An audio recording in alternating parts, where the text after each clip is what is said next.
The first phase of the three-phase assembly elections in Jammu and Kashmir, the issue of Kashmiri Pandits and resettlement has once again come to the forefront. Kashmiri Pandits displaced from their homeland for decades have stressed that their primary demand is Ghar Wapsi, or the return of their ancestral home in the Kashmir Valley. Many in the community feel that political parties have repeatedly failed to address their concerns. After decades and long displacements, 35,000 Kashmiri Pandits exercise their franchise at polling stations in Jammu, Udhampur and Delhi with the hope of returning to the valley.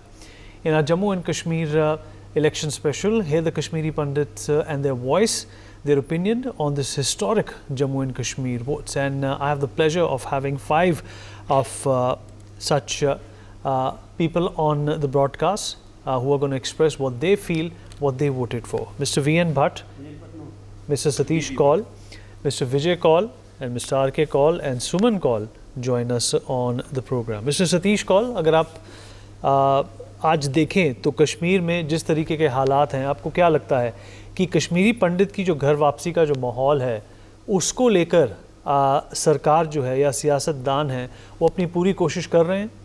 No, नहीं कर रहे हैं। ऐसा क्यों लगता है? अपने थोड़े विस्तार से बताइए। एक सवाल पूछा है मैंने, उसको विस्तार से जवाब दीजिए उसका। देखिए, आप एनसी को ले लो, कांग्रेस को ले लो, किसी भी पार्टी को ले लो, आज तक 34 इयर्स में उन्होंने हमारे लिए कुछ नहीं किया। चाहे हमारी वापसी है, चाहे हमारे जॉब्स हैं, चाहे हमारी लैंड है, वहाँ पर कुछ भी हो, कोई एक्शन नहीं, कुछ नहीं। सारे कुछ बोलते हैं, वो करो, ये करते हैं, लेकिन किसी ने कुछ नहीं किया। खासकर कश्मीरी पंडितों के लिए किसी ने कुछ नहीं किया। 34 ईयर से हम अपने ही देश में बोल रहे हैं कि एक एफआईआर लॉन्च करो, वो नहीं हो सकता, कोई कोर्ट एक्सेप्ट नहीं कर रही है। और यहाँ जो किस तरह की एफआईआर?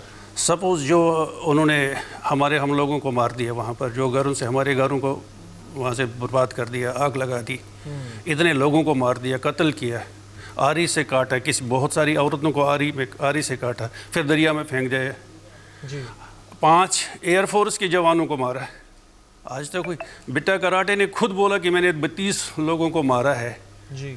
क्यों आज तक एफआईआर नहीं लॉन्च हो रही उनके ऊपर?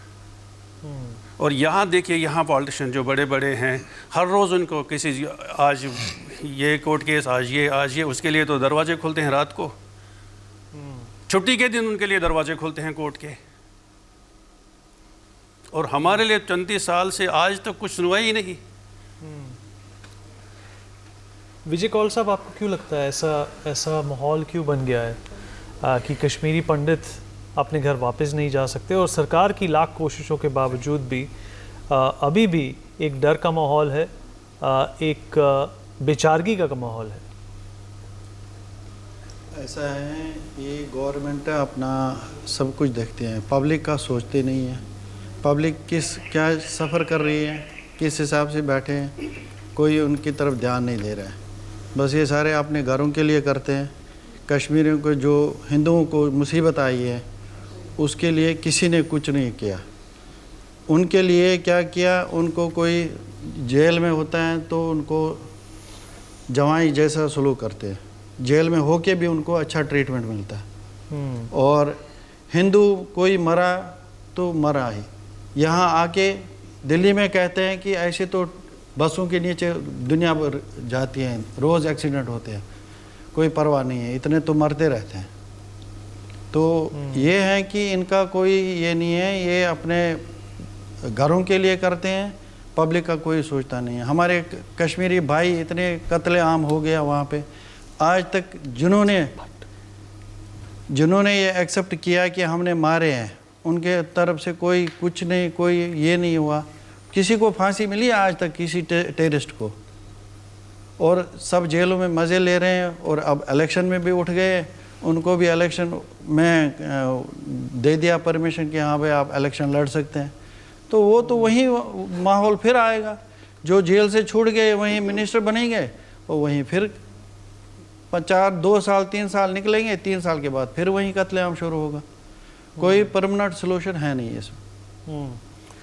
बाकी तो ये हमारा तो कोई सुनवाई नहीं है, किसी की सुनवाई नहीं है। हम 30 साल से चला रहे हैं, कोई हमारी तरफ ध्यान नहीं दे रहा। हमने जो स्ट्रगल किया, खुद अपने पढ़े लिखे थे इसलिए हमने बहुत सर्वाइव किया। यहाँ पे कितनी गुर्बत उठाई हमने किया।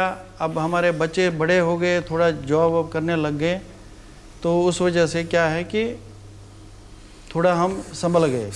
बाकी कोई हमारी तरफ से कोई कंपनसेशन नहीं मिल रही है। कोई जहाँ घर जलाए, ज़मीन जायदाद बर्बाद हो गया, उसकी तरफ कोई ध्यान नहीं दे रहा कि भाई इनको क्या करना है।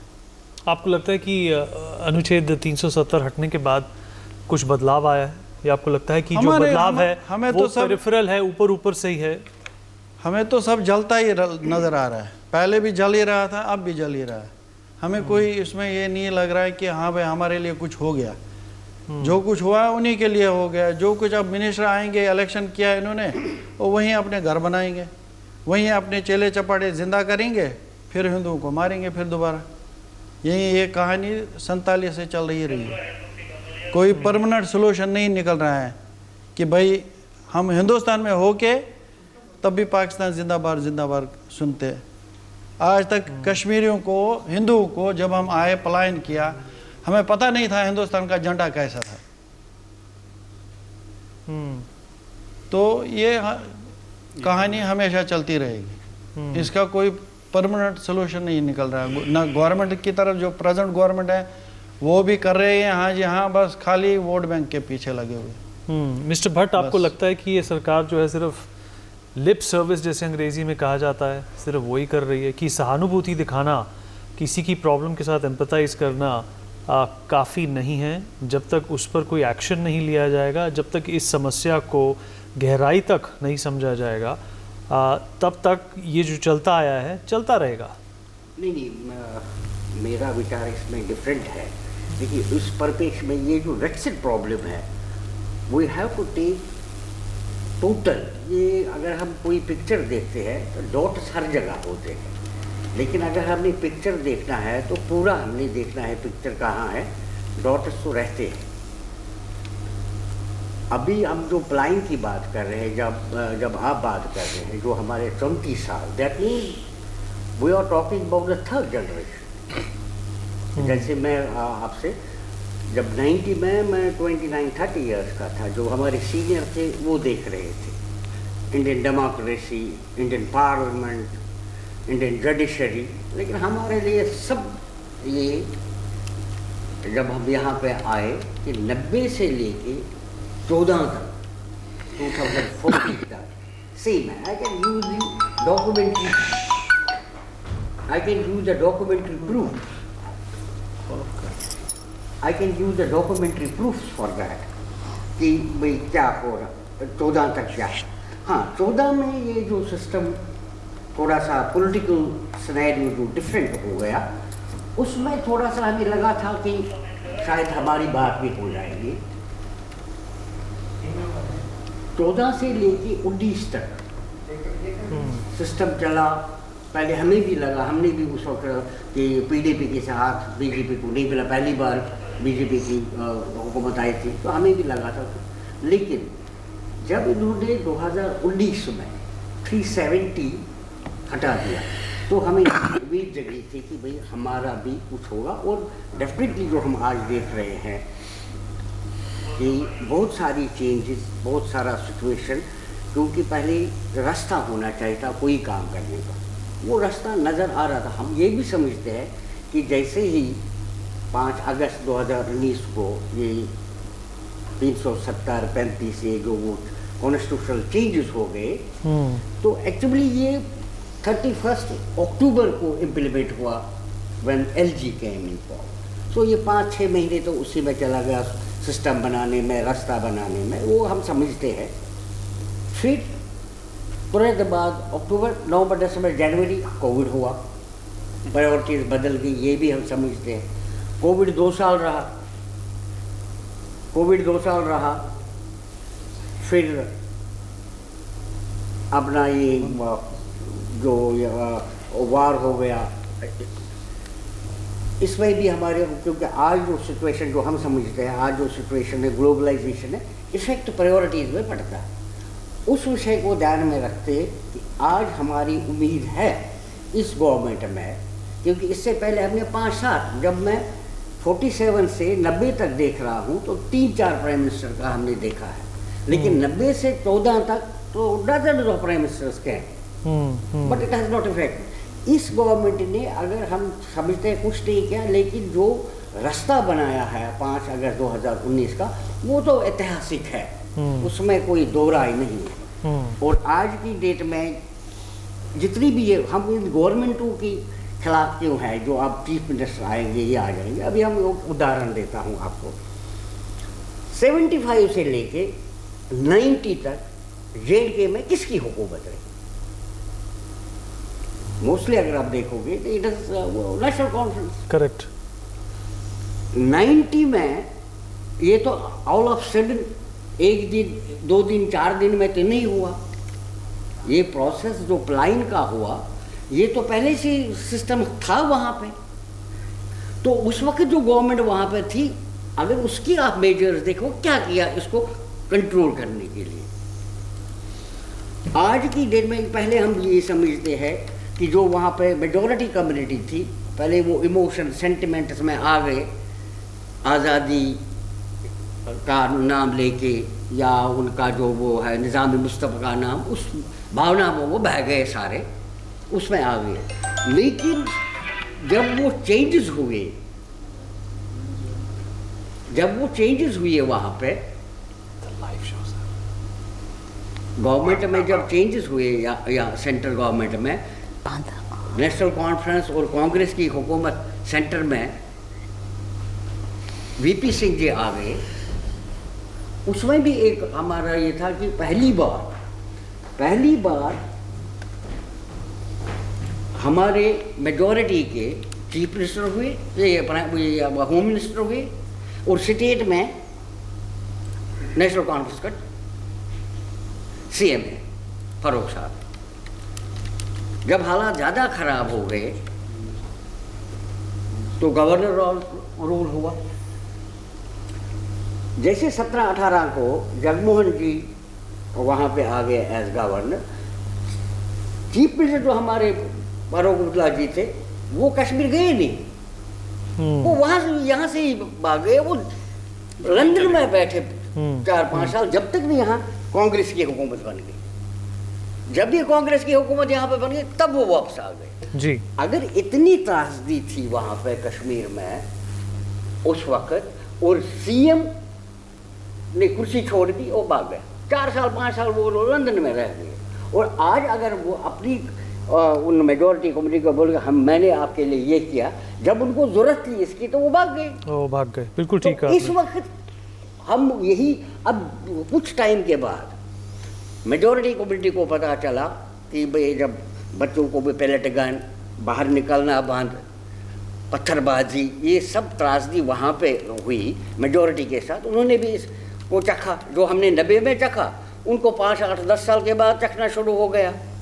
Now they have realised. हम इसीलिए हम उनको, आज की डेट में ये उनका काम है। आज की जैसे हमने वोट डाल दिया, आज हमें पता है जो वहाँ पे MLA बनेगा, मैं 34 साल से बाहर हूँ, उसका जो भी पॉलिसी होगी मेरे लिए तो कुछ वो मटेरियल है, क्योंकि मैं उस कॉन्स्टिट्यूएंसी में हूँ नहीं। लेकिन मैं अगर आज वोट डालता हूँ, मैं इसलिए वोट डालता हूँ कि अपनी मेजॉरिटी को बीइंग नेबर, भैया आपको प्रॉब्लम होगी, आप समझो आप क्या कर रहे हो जी। इस उद्देश्य से। चलिए RK कॉल, आपकी क्या प्रतिक्रिया है? आज चुनाव हुए हैं, पहला फेज़ हुआ है। जैसा कि बताया गया कि इस गवर्नमेंट ने बाकी गवर्नमेंट के मुकाबले, बाकी सरकारों की तुलना में तो कुछ ना कुछ तो ज़रूर किया है। एक रास्ता खोल दिया है और एक प्लेटफॉर्म बना दिया है जिससे आगे बढ़ा जा सकता है। जब से मोदी जी आए तब से थोड़ी सी उम्मीद हमें जाग रही थी। अब पता नहीं, अब बीच में थोड़ा सा ठीक हो गया, अब फिर कुछ खराब होने लगा। कैसे? विस्तार से बताइए प्लीज़, अपनी बात को जस्टिफाई कीजिए कि पहले क्या ठीक हुआ, अब क्या खराब हो रहा है। जब से मोदी जी आए तब से बहुत कुछ सुधार हुआ वहाँ। जैसे वैसे उतने बम ब्लास्ट नहीं होते। जैसे मैं मैं जब आया 90 में, 11 फरवरी 1990 को बम ब्लास्ट हुआ मेरे घर में। ये बाजू जला, ये पैर जला। मैं सीधा यहाँ दिल्ली आया उस 11 फरवरी 1990। आपके घर में? हाँ, मेरे घर में। किसने कराया वो ब्लास्ट? आतंकवादी में। नहीं, कोई पता लगा कौन से ग्रुप के आतंकवादी थे?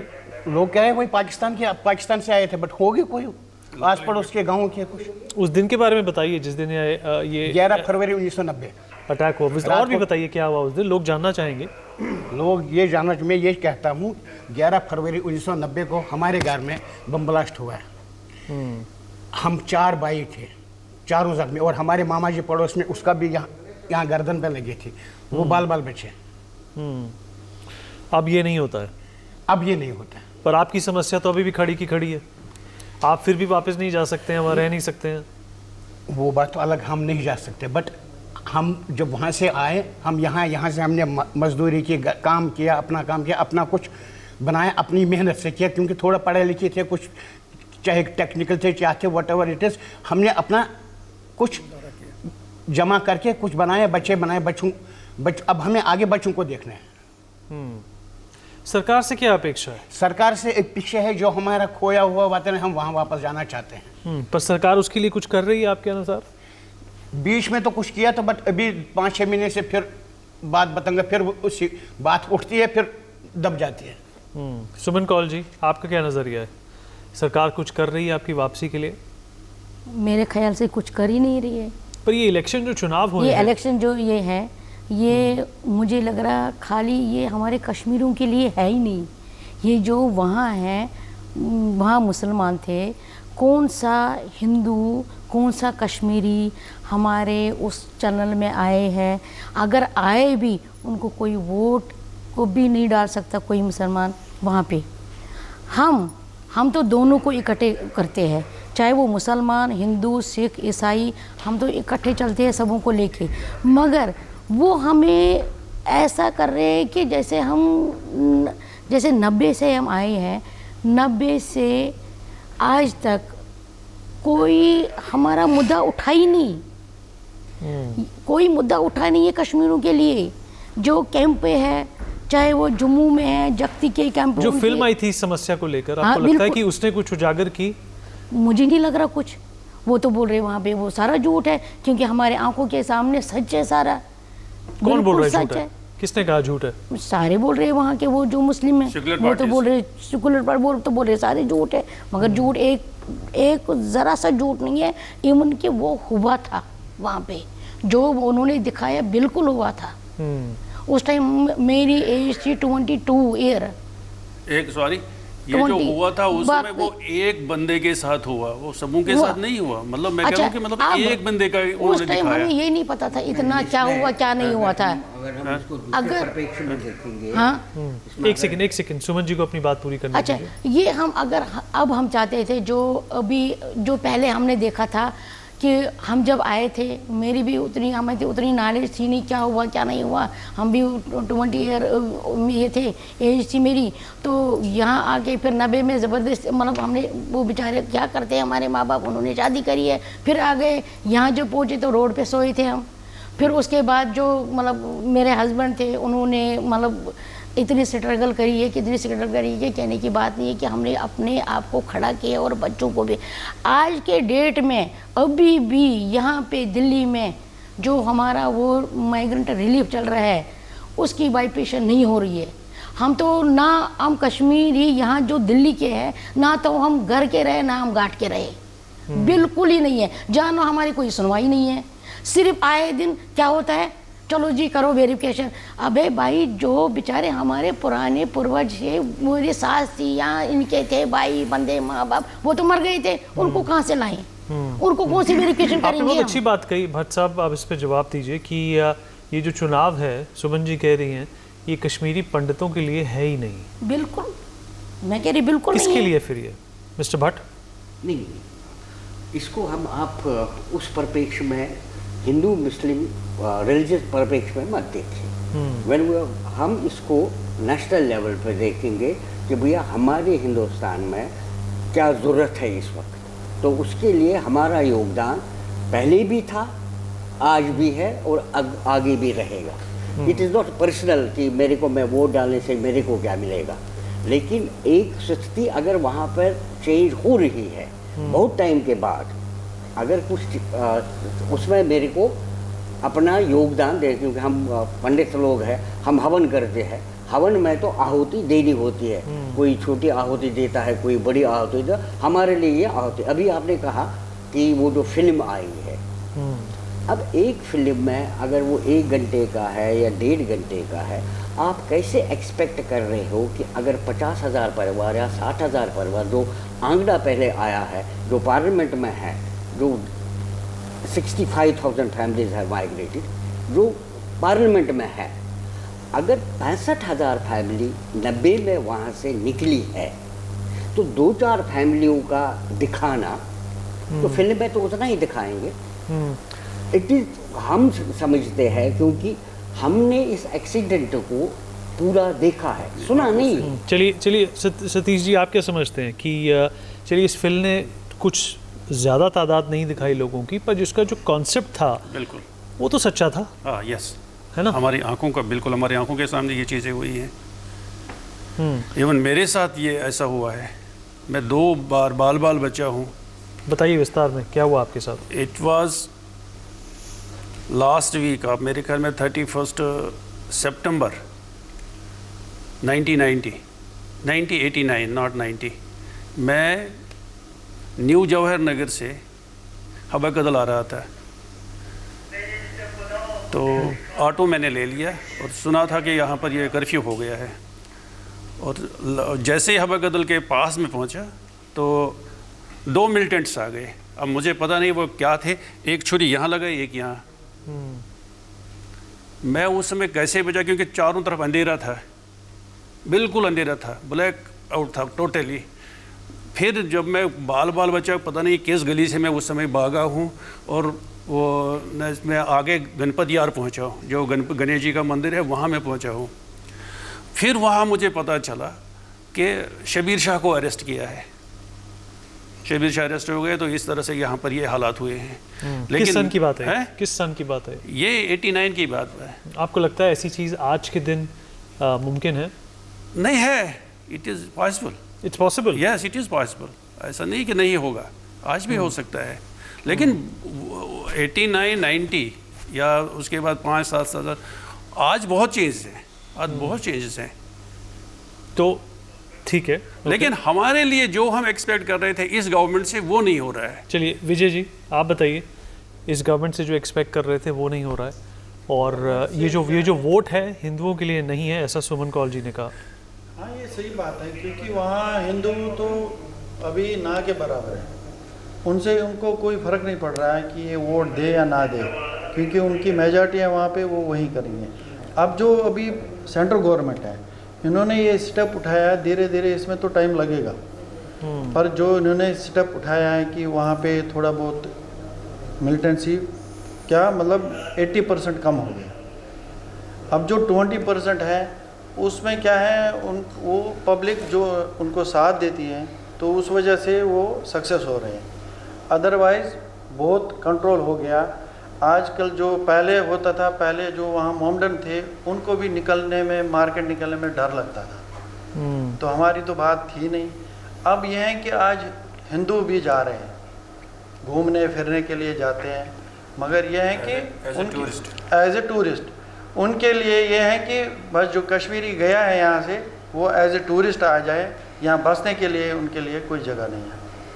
वो साफ कहते हैं बसने के लिए यहाँ मत आ जाओ, हाँ घूमने फिरने के लिए आ जाओ, जो हिंदुस्तान से आप पैसा कमा रहे हो वो यहाँ खर्च करो, हमें अरबपति बनाओ। और सेंट्रल गवर्नमेंट भी उनको फंड्स दे रही है, वो मज़े ले रहे हैं, उनका कोई नहीं है, पब्लिक उनको साथ में है, इसलिए वो सक्सेस हो रहे हैं मिलिटेंसी काफ़ी हद तक। मगर सेंट्रल गवर्नमेंट ने वहाँ पे ये चीज़ सुधारी है। चाहे पर आर.के. कौल जी, वहाँ पर निवेश भी आ रहा है, इन्वेस्टमेंट भी हो रही है, और पर्यटन भी बड़ा है, टूरिज्म बड़ा है, ये भी एक तरक्की की निशानी है। तरक्की की निशानी मैंने पहले बोला, जब से मोदी जी आए तभी से हुआ ये मुमकिन। सेंट्रल गवर्नमेंट किया, काम किया, ग्राउंड लेवल पर काम किया और कर रहे हैं अभी भी। पर क्या किस चीज़ की और ज़रूरत है आपको लगता है? ज़रूरत है हमारी घर वापसी की। वो कैसे होगी? वो जब आपके पास क्या समाधान है इस गुत्थी का? हमारे पास समाधान है, हम जा सकते हैं, जाने के लिए तरस रहे हैं, बट हमें कोई आगे रास्ता नहीं दिखा रहा। ये गवर्नमेंट का काम है, सेंट्रल गवर्नमेंट का काम है। उस टाइम हम बंदूक के हिसाब से ना खुद निकल आए, बट देखिए बंदूक 90 में जिन लोगों ने हमें घर से निकाला है, क्या हम आज उधर उनके साथ रह सकते हैं? नो। आज उनके बच्चे हैं, आज हम 33 साल हो गए, जो वहाँ 10 साल 8 साल के बच्चे होंगे, वो आज बड़े होंगे, वो हमें पहचानेंगे ये कौन है? नहीं पहचानेंगे। अगर उनके माता पिता हम लोगों को निकाल दिया है तो उनके बच्चे कैसे होंगे? वो हमें पहचान भी नहीं, हम भी उनको नहीं पहचानेंगे। तो इसलिए वो वहाँ, ये गवर्नमेंट का काम है कि वो कैसे हमें वहाँ हमारे लिए एस्टेब्लिश करे, हमारे लिए एक जगह बनाए, वन प्लेस। हम यही डिमांड है हमारी, एक जगह दे दो जहाँ सिक्योरिटी हो, जहाँ सेफ रह सकते हैं। ये नहीं कि मतलब जहाँ हम रहते थे पहले वहीं रहो। ये एक जगह वो नहीं बनाते हैं। हाँ जी, जो एम्प्लॉयज़ हैं वहाँ पे उनको बिठाते हैं। हाँ जी, आपको फ्लैट दे दिया है, रहने के लिए जगह दे दी, मगर उनके लिए सिक्योरिटी है नहीं। पुलिस वाला ये क्या करेगा? वहाँ गेट पे रख दिया उनको, पुलिस वाला हाँ जी सिक्योरिटी है। एक पुलिस वाला क्या करेगा? जब उसको 2 मिलिटेंट आएंगे वहाँ फायर करेंगे तो वो खुद को बचाएगा कि पब्लिक को बचाएगा? तो वो सिक्योरिटी वो हिसाब है नहीं अभी वहाँ पे। उसमें थोड़ा स्ट्रिक्ट रहना है गवर्नमेंट को, सेंट्रल गवर्नमेंट को। स्टेट गवर्नमेंट पे तो कोई भरोसा नहीं है। स्टेट गवर्नमेंट तो उनकी अपनी ही है, जो जैसे उन्होंने पहले किया वो अब भी वही करेंगे। वो बस खाली सेंटर को लूटने के लिए बैठे हैं कि भाई वहाँ से पैसा आएगा, हम यहाँ अपने घर बनाएंगे। बाकी देश के लिए कोई नहीं सोचता है। देश के लिए एक ही सोचेगा जो मोदी जी है। चलिए, हमने आपको बुलाया यहाँ पे और आप आए, उसके लिए हम आपके बहुत शुक्रगुजार हैं। आपने अपनी बात रखी। सुमन जी जल्दी से। मैं ये कहती हूँ, जिस टाइम 90 में फारूक अब्दुल्ला की वहाँ हुकूमत थी तो हमें क्यों टारगेट बनाया था? हमें हिंदुओं को, कश्मीरी हिंदू पंडितों को क्यों टारगेट बनाया था? वहाँ बाकी लोग भी थे, मुसलमान थे, सिख थे, उनको क्यों नहीं बनाया? हमें क्यों बनाया भाई? हमें क्यों भगाया वहाँ से? इस बात का जवाब शायद सुमन जी आप अगर इतिहास में देखेंगी तो आपको मिल जाएगा कि ऐसा पहली बार नहीं हुआ है। वैसे मैं कह रही हूँ पहले भी हो चुका है, औरों के साथ भी हो चुका है। ये तो एक रिक्वेस्ट है और इसी वजह से हुआ था। पर एक मोदी, ये लंबा हो जाएगा, इसलिए हम एक मोदी जी से यही रिक्वेस्ट है भाई, हमें जैसे भी करो वैसे भी हमें अपना घर वापस भेज दो।